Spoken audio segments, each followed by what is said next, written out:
Merci à toutes et à tous de suivre ces 30 minutes d'information sur RTI 1. Bonjour à tous. Voici le sommaire. Ouverture demain, mardi 13 décembre 2022 à Washington, aux États-Unis, du sommet des leaders États-Unis-Afrique.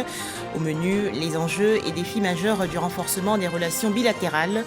La Côte d'Ivoire est représentée par son Premier ministre, chef du gouvernement, Patrick Achi.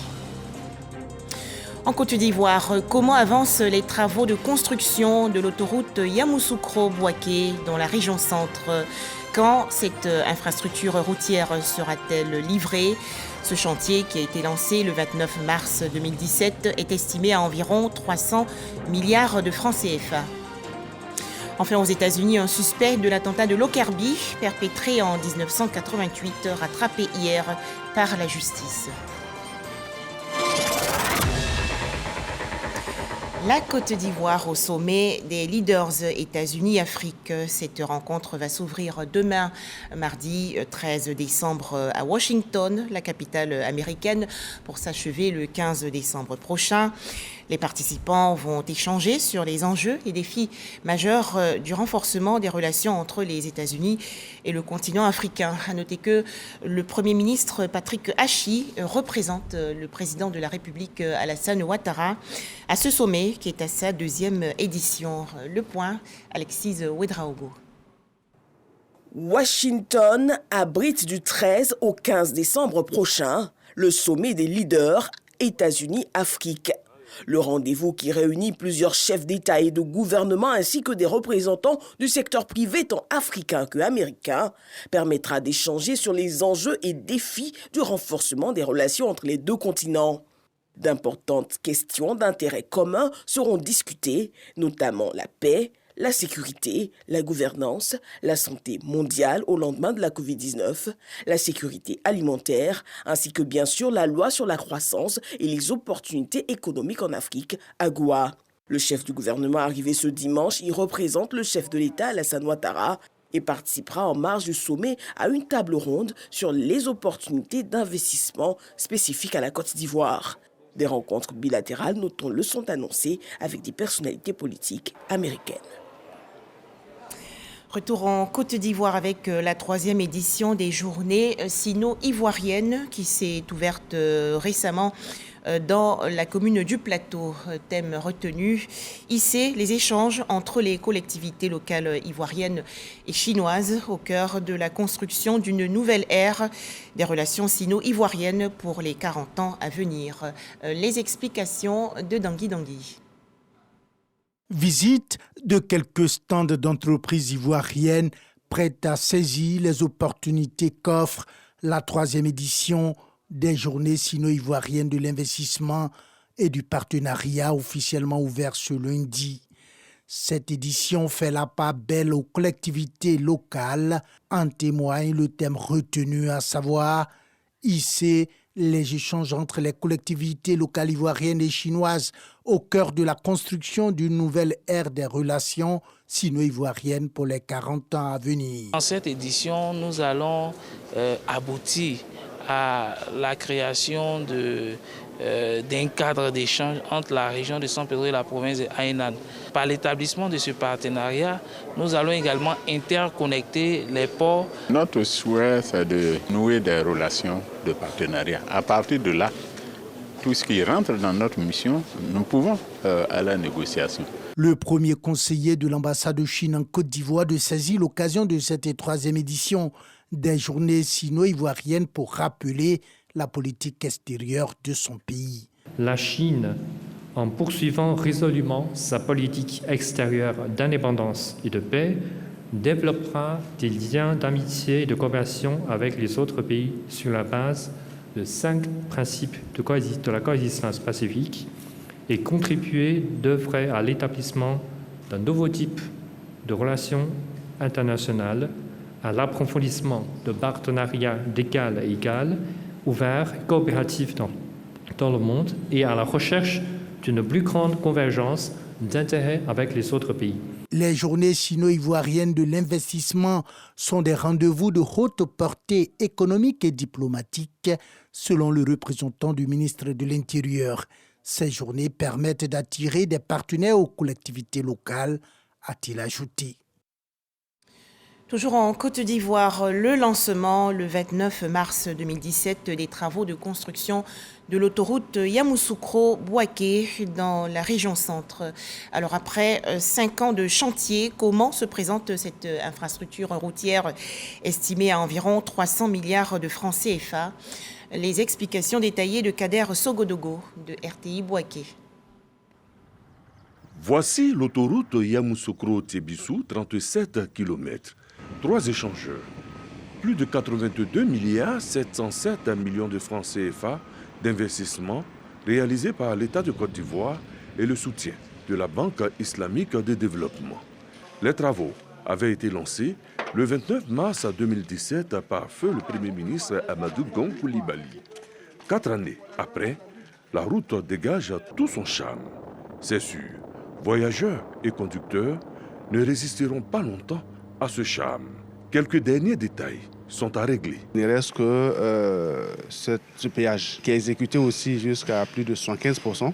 Voilà, vous voyez, là, les équipementiers sont là pour tout mettre en place. Un détour à la section 2, Tébissou-Bouaké, 96 km, 7 échangeurs, un pont sur le camp, un pont de chevauchement des rails. L'État de Côte d'Ivoire et Exim Bank Chine ont mobilisé 175 milliards 798 millions de francs CFA pour sa réalisation.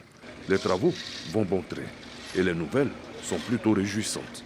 Nous pensons que l'objectif sera atteint, même si on ne nous a pas livré la route en décembre 2022. En tout cas, en début d'année, les gens pourront rouler jusqu'à Bouaké sur l'autoroute. Aujourd'hui, l'entreprise demande à faire des équipes de nuit pour pouvoir vraiment respecter les délais. Au total, l'autoroute Yamoussoukro-Tébissou-Bouaké représente 133 km pour un investissement de plus de 258 milliards de francs CFA. Dès sa prise de fonction, le président de la République, Alassane Ouattara, s'était engagé à faire de la construction de routes le point de départ du développement économique de la Côte d'Ivoire. De nombreuses routes continuent d'être réalisées. C'est le cas de l'axe Tébissou-Sakassou-Béoumi, 74 km. Démarré le 15 septembre 2020, la route doit être livrée en juillet 2024. C'est une promesse du président de la République au royaume baoulé qui est traduite ici en réalité. Nous avons commencé les travaux depuis Sakassou. Nous avons 20 km déjà bitumés à la date d'aujourd'hui. Ensuite, il y a un total de 23 km de couches de base déjà stabilisées. On est ici au cœur du pays baoulé. Sakassou, c'est la capitale du royaume. La reine même habite Sakassou. Et cette voie tenait à cœur aux populations de cette région. Et le chef de l'État a donné des instructions au gouvernement d'entreprendre le bitumage de cette route. Et de l'autre côté, entre Sakassou et Béoumi, on a 42 km. Et là-bas, les terrassements se font. Donc le délai contractuel, c'est 3 ans. On est il y a 2 ans de travaux, mais l'entreprise nous a rassuré qu'elle va respecter les délais. Cette route va également relier le pays baoulé au pays gourou.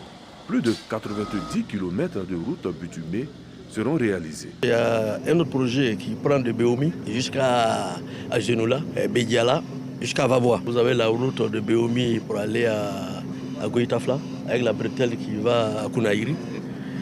Là-bas, c'est pour un montant de 91 km et pour un montant de 105 milliards. Ici, on a 114 km pour un montant de plus de 34 milliards. Autoroute du Nord, route départementale. La Côte d'Ivoire est en chantier. Le pays qui a misé sur la paix et la cohésion sociale se donne un nouveau visage, beau et gai. Quelqu'un l'avait dit, la route précède le développement. Un tout autre sujet à présent, la migration vers la TNT, la télévision numérique terrestre est bien gérée et avance bien en Côte d'Ivoire. En effet, selon l'Ivoirienne de télédiffusion, l'IDT, le déploiement de la TNT atteint un taux de 95%. Des responsables de l'IDT ont donc sillonné récemment la région du Hambol, dans le centre-nord du pays, pour expliquer aux populations les avantages de ce service. Le point dans ce reportage de Soro Corona de RTI Boaké. Les 35 centres émetteurs de l'IDT, Société ivoirienne de télédiffusion, ont tous basculé du système analogique au numérique. Un basculement qui répond au déploiement de la TNT, télévision numérique terrestre, sur l'ensemble du territoire national. Après la couverture de la TNT de toute la Côte d'Ivoire, l'heure est à l'intensification de la sensibilisation des populations sur les avantages de cette nouvelle technologie. Katioula, Yakaramandougou, Tortilla, Badika, des localités de la région du Hambol, sillonnées par une délégation de l'IDT. Aujourd'hui, toute la Côte d'Ivoire est couverte par la TNT. Nous sommes heureux de sillonner toute la Côte d'Ivoire pour sensibiliser et informer la population de la présence de la TNT. Leur annoncer que ce sont 7 chaînes gratuites qui peuvent recevoir avec un équipement, le kit TNT, qui est donc composé du décodeur et de l'antenne TNT.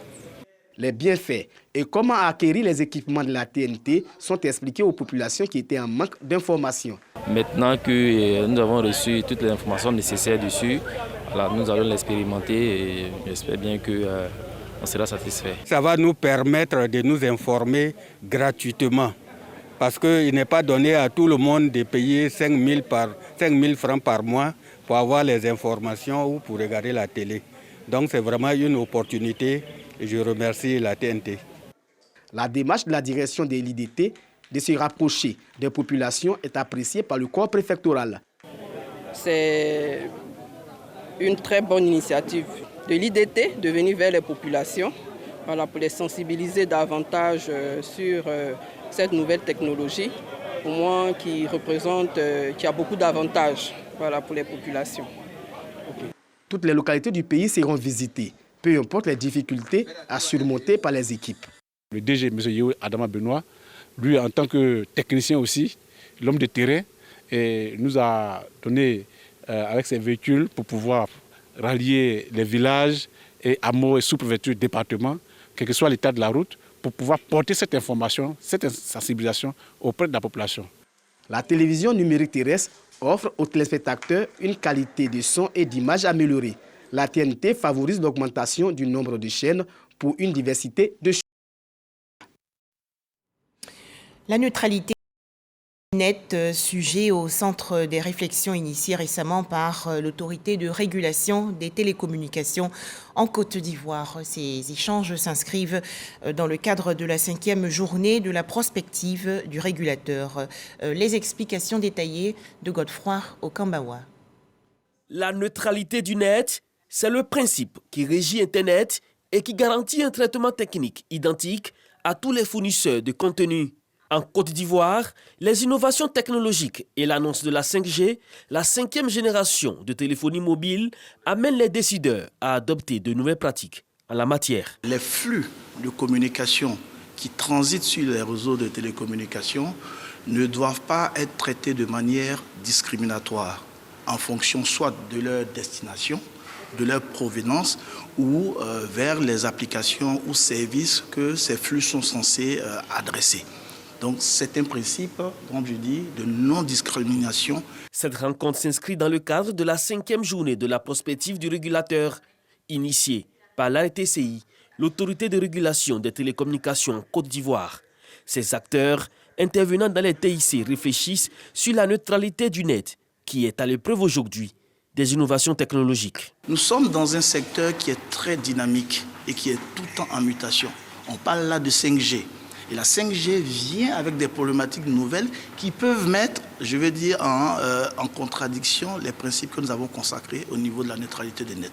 Donc, il faut qu'en toute objectivité, nous analysions ce que nous apporte la 5G par rapport à ce que dit la neutralité et puis faire les bons arbitrages pour que justement nous ne perdions pas les principes fondamentaux de la neutralité du net. À terme, il s'agira de mettre en place un cadre régional sur la neutralité du net afin de faciliter l'accès équitable à tous. Continuons ensemble et activement la lutte contre le coronavirus.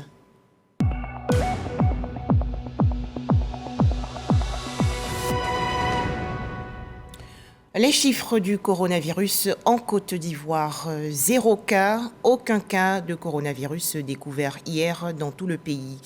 Selon le ministère de la Santé, de l'Hygiène publique et de la couverture maladie universelle, la Côte d'Ivoire dénombre actuellement 87 894 cas confirmés de coronavirus, 87 056 personnes guéries, 830 décès et 8 cas actifs.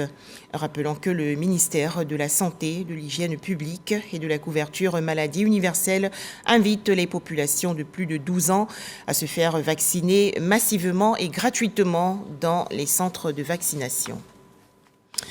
Grand Bassam, dans la région sud du pays, des professionnels de la santé, des scientifiques et autres experts sous-régionaux ont participé récemment à un atelier sur la mortalité infantile et néonatale, une initiative de l'Organisation mondiale de la santé. Thème retenu, mettre fin aux décès évitables des mères et nouveau-nés en Afrique de l'Ouest et du Centre. Pour en parler, Grace Kando. La Côte d'Ivoire, tout comme 8 autres pays d'Afrique de l'Ouest et du Centre, bénéficie des fonds français Muskoka pour l'amélioration de la réduction de la mortalité infantile et néonatale. Les différentes parties prenantes se sont retrouvées à Grand Bassam pour examiner la mise en œuvre des actions menées pour mettre fin à la mortalité maternelle au niveau des pays. Il faut des services de qualité pour pouvoir arriver à faire face à ces maladies. Il nous faut des médicaments. Il faut des ressources humaines formées, qualifiées et savoir à quel moment on donne quel traitement et avec toute la qualité qu'il faut. Une fois que les personnels sont disponibles avec des médicaments, il faut bien que la population vienne les utiliser dans les centres de santé. C'est là où toute la question de l'accessibilité aux soins est très importante. Ces pays sont réunis pour imaginer des stratégies pour pouvoir justement accélérer la réduction de la mortalité maternelle et infantile en Afrique d'une manière générale, mais dans les pays qui sont appuyés par le fonds Muskoka. Pour le ministère de la Santé, les fonds Muskoka ont permis de renforcer les résultats et acquis dans le cadre des efforts menés pour la réduction des décès maternels et néonatales. Pour ce qui concerne la Côte d'Ivoire, l'EDS de 2021 nous donne des chiffres intéressants parce que nous sommes passés de 641 décès pour 100 000 naissances vivantes à 385 décès pour 100 000 naissances vivantes. C'est un progrès qui a été réalisé, mais il faut reconnaître que des efforts restent encore à faire. Nous avons invité les participants à approfondir la réflexion avec l'appui donc du fonds français Muskoka pour que dans l'échange 2030, les objectifs de réduction considérable de la mortalité maternelle, infantile et néonatale puissent être atteints. Selon l'Organisation mondiale de la santé, la plupart des décès maternels et néonatals sont évitables dès lors qu'une prise en charge médicale adaptée est disponible et accessible. Dans l'actualité également, le tout premier atelier régional du projet CABES, développement des capacités des experts en biodiversité et services écosystémiques. Les travaux se sont déroulés il y a quelques jours dans la commune de Cocody. Plus de 140 participants venus de 40 pays africains et européens ont échangé sur la question. Les explications de Sephora Zegui. Les problèmes environnementaux sont multisectoriels et les experts et chercheurs africains restent souvent en marge des discussions internationales pour la résolution des problèmes liés à la biodiversité. Pour résoudre ce dysfonctionnement, le projet dénommé CABES a vu le jour en 2017. Il vise à former des étudiants et experts qui sont l'interface entre la science et la politique. Il faut que ces acteurs interagissent pour pouvoir donc former une nouvelle génération d'experts qui permettent de résoudre les problèmes d'environnement. L'idée, c'est que ces participants-là interagissent sous forme de réseau, de telle sorte que finalement, ils aient à peu près le même objectif qui est donc de faire la promotion du développement durable. Ce projet financé par l'ambassade de la République fédérale d'Allemagne rassemble 140 participants venus de 40 pays d'Afrique et d'Europe. Son utilité n'est plus à démontrer en ce sens que l'Afrique regorge d'énormes experts dans le domaine de la biodiversité, mais leurs voix ne sont pas entendues au niveau international, d'où le soutien de l'ambassade d'Allemagne. Le changement climatique, ça touche tous les pays. Il faut trouver des solutions, il faut se coordonner, soit au niveau de la politique, mais aussi de la recherche, des chercheurs. Ce sont eux qui, à la fin, doivent trouver des solutions. Alors, je me réjouis qu'on ait vraiment un sponsor de cette conférence. Des assises très bien accueillies par le ministère de l'Enseignement supérieur et de la Recherche scientifique. Arsène Kobea, le directeur de cabinet, estime qu'il est opportun pour l'Afrique de fédérer ses forces pour être plus fort. À la fois, le changement climatique a lieu, mais il y a aussi le phénomène anthropique, c'est-à-dire du fait de l'homme. Et il faut que nous nous entendions entre pays, entre régions, de façon sous-régionale, pour que nous puissions coordonner nos politiques pour la préservation, la durabilité de notre écosystème. Le projet CABES va permettre à ces experts d'avoir accès à la plateforme intergouvernementale scientifique et politique sur la biodiversité et les services écosystémiques IPBES. Ils pourront ainsi exprimer tous leurs besoins et apporter leur contribution. Direction à présent Yamoussoukro, dans la région centre du pays, où les magistrats et autres auditeurs de justice ont participé il y a quelques jours à une séance de formation. Les travaux ont porté sur la gestion des litiges liés aux droits de propriété intellectuelle. Les détails, Kader Sogodogo de RTI Bouaké. Institut national de formation judiciaire de Yamoussoukro. 20 magistrats et 44 auditeurs retrouvent un environnement studieux. Ils y sont pour découvrir toutes les facettes de la loi relative aux propriétés intellectuelles pour une meilleure gestion des litiges dans le domaine. Ce séminaire, qui est dénommé Programme de renforcement des capacités des magistrats de l'espace OAPI, à l'attention des magistrats en fonction et des auditeurs de justice, va contribuer au renforcement des capacités de ceux-ci en matière de gestion des litiges liés aux droits de la propriété intellectuelle. Les créations intellectuelles représentent des investissements humains et financiers inestimables et sont regardées à juste titre comme de substantielles valeurs économiques au regard de la vie des affaires. Cette formation permettra également à ces hommes et ces femmes de droit de rendre l'espace crédible et attrayant pour les investisseurs étrangers, tout en garantissant la transparence des transactions. La propriété intellectuelle, c'est aussi quelque chose de très très important d'un point de vue économique, puisque c'est un moyen de favoriser, de protéger tous les inventeurs et tous les créateurs, et donc de pouvoir leur permettre d'exploiter leurs œuvres ou leurs créations. La protection de ces droits permet de porter l'économie des pays, puisqu'on sait très bien que protéger les œuvres littéraires, protéger les inventions, protéger les œuvres artistiques permet effectivement de porter le développement d'un pays. Ce renforcement de capacités est à mettre à l'actif de l'Organisation mondiale de la propriété intellectuelle, qui bénéficie de la coopération de l'École nationale de la magistrature de France, de l'Organisation pour l'harmonisation en Afrique, du droit des affaires OHADA et bien d'autres structures assimilées. La formation va durer 5 jours. Autre actualité, avez-vous déjà entendu parler de la Sainte-Barbe? C'est une fête patronale célébrée le 4 décembre de chaque année par les militaires. En Côte d'Ivoire, la célébration 2022 s'est déroulée récemment à Bouaké, dans la région centre du pays. Au menu, des séances de sport, des repas de corps et le baptême de la dernière promotion de canonnier sergent tireur. C'est un reportage de Léon Brou de RTI Bouaké. Sur le théâtre des opérations, l'équipe de télédétection reconnaît une présence ennemie, la localise à 7 km des troupes et fait appel aux canonniers tireurs. Ceux-ci préparent et procèdent au tir de mortier 120 mm qui neutralise l'ennemi. Les troupes peuvent alors avancer.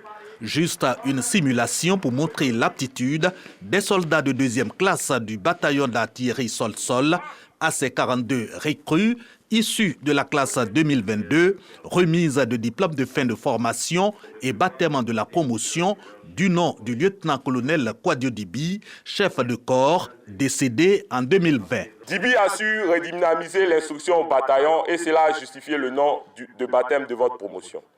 Nous vous exhortons à être comme lui, travailleur infatigable, apprenant acharné, esclave de la perfection, voilà les mots qui pourraient qualifier ce valeureux collaborateur. S'instruire pour être toujours apte à servir dans le bataillon d'artillerie, c'est ce qui devrait être votre leitmotiv. Ce cérémonial militaire sous le regard du général de brigade Demali Justin, chef d'état-major de l'armée de terre, marque la Sainte-Barbe, la fête patronale des artilleurs, sapeurs-pompiers et militaires du génie. La mission principale de l'artillerie est d'appuyer les troupes amies au contact et d'emporter la supériorité du feu sur le champ de bataille. Au combat, une bonne dynamique de la manœuvre des troupes, que l'on soit en offensive ou en défensive, ne pourrait s'effectuer sans l'appui de l'artillerie. Avant le repas de corps, remise des distinctions, couronnant les jeux qui ont meublé la célébration, sport collectif, sports cérébraux, jeux de chèques, courses d'obstacles, athlétisme. La célébration du 74e anniversaire de la Déclaration universelle des droits de l'homme. En Côte d'Ivoire, la célébration officielle s'est déroulée le 10 décembre dernier dans la commune de Yopougon autour du thème « Dignité, liberté et justice pour tous ». Objectif, renforcer l'état des droits de l'homme dans le pays. Le point, Mazati Ouattara et Sephora Zegui. La 74e journée internationale des droits de l'homme célébrée dans la commune de Yopougon. À cette occasion, les organisateurs sensibilisent les populations à défendre et à protéger leurs droits. Il faut que nous soyons respectueux des droits d'autrui, plus qu'en plus de l'État, le citoyen soit mobilisé pour défendre ses droits et ceux d'autrui. Je voudrais donc appeler les populations à la tolérance, à la cohésion sociale. La célébration de la Journée internationale des droits de l'homme me donne également l'occasion de rappeler que notre pays s'est doté de la loi numéro 2021-894 du 21 décembre 2021 relative aux mesures de protection des victimes de violences domestiques, de viols et de violences sexuelles autres que domestiques. Je voudrais donc vous encourager, chers responsables des organisations des sociétés civiles, en cas de violence domestique, de viol ou de violence sexuelle autre que domestique, à ne pas hésiter à recourir à cette loi. L'Union européenne se porte comme prochain appui au Conseil national des droits de l'homme en vue de renforcer les capacités des droits de l'homme en Côte d'Ivoire. Cela permettra le renforcement de la présence du CNDH sur le terrain à travers ses antennes régionales et soutiendra la mise en œuvre des recommandations de l'examen périodique universel de 2019 dans tout le pays. Cette rencontre est mise à profit pour annoncer la prochaine journée de 2023. Les Nations Unies ont choisi le thème « Dignité, liberté et justice pour tous ». Ce thème est une invitation pour les 12 mois prochains, le 75e anniversaire de la Déclaration universelle de 1948 sera célébré le 10 décembre 2023. Pour rappel, chaque année, le 10 décembre marque le jour anniversaire de l'adoption en 1948 par les Nations Unies de la Déclaration universelle des droits de l'homme.